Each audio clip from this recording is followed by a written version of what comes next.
Грчките земјоделци не отстапуваат од своите барања. По синокешниот состанок одлучија блокадата на Евзони да ја продолжат до утре, а не се исклучува можноста овој граничен премин да биде затворен и престојниот викенд со земјоделска механизација. Вчера дозволија неколку камиони заглавени пред Евзони да влезат во земјава, но не и проток на возила и стока од македонска страна. Заглавените превозници кои со денови чекаат во меѓуграничниот простор револтирани што ниту една институција не реагира за овој проблем.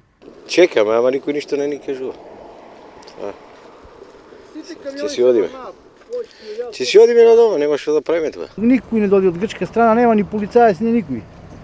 Никој нема кога ти каже колку ќе трае, не знаат, ништо не знаат. Никој не знае до кога ќе тоа. А можете ли преку некој друг граничен премин да влезете? Не. За Солун со мермер од Прилев сум товара.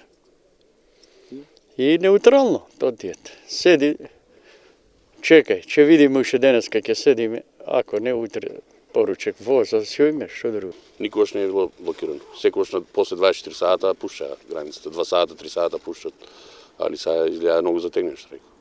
Пред Евзони чекаат и околу 30 цистерни на Окта кои треба да вршат дотур на нафтени деривати за Македонија. Повторно се доведува во прашање снабдувањето на македонскиот пазар со гориво.